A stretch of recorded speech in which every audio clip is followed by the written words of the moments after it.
Bonjour à toutes et à tous.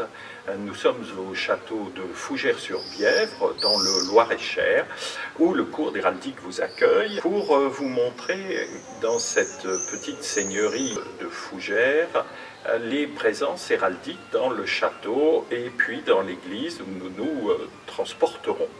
La seigneurie a appartenu à plusieurs familles successivement, d'ailleurs dans un temps assez court, sur deux générations, au XIVe, au XVe siècle et au XVIe siècle. Elle a d'abord appartenu à la famille Faverois, qui ne fit pas construire ce château, mais dont la présence héraldique est attestée postérieurement, puis à la grande famille de Refuge, et enfin aux Villebrème, toutes ces familles étant des conseillers des ducs d'Orléans, puisque nous sommes dans le Blésois.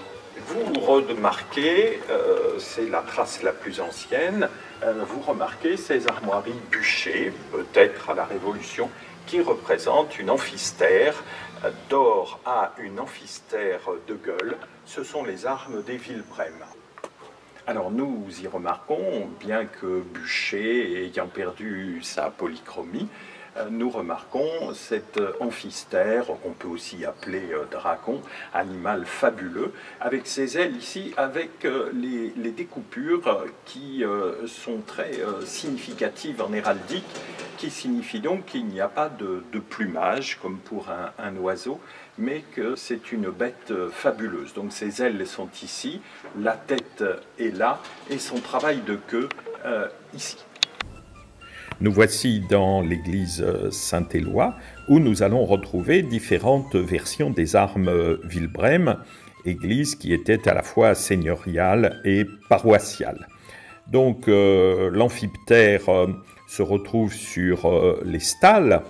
Il a été bûché probablement aussi à la Révolution, car il était facile à atteindre. La clé de voûte aux armes Villebrème n'a été que partiellement endommagée à la Révolution, car c'est tout de suite posé le problème de l'échafaudage pour atteindre la clé dans cette chapelle seigneuriale qui est la chapelle encore aujourd'hui appelée Villebrème, du nom de la famille qui posséda le château et le fief. Le problème de l'échafaudage, c'est le problème du coût. Qui va payer pour effacer les armes?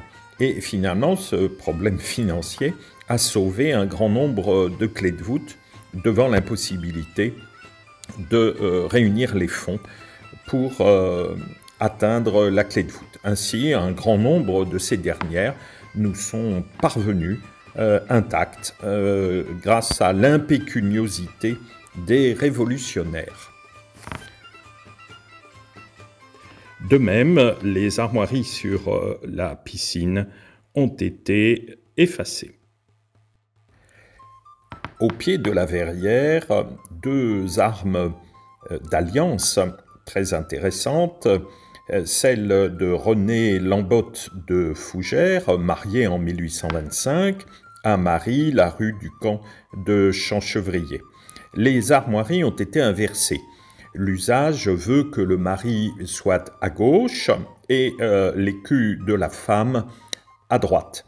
Or, le verrier s'est trompé, mais la famille n'a pas désiré faire recommencer l'ouvrage. C'est une petite erreur qui, dans cette période de la Restauration, arrive peut-être par perte de la culture et des usages héraldiques.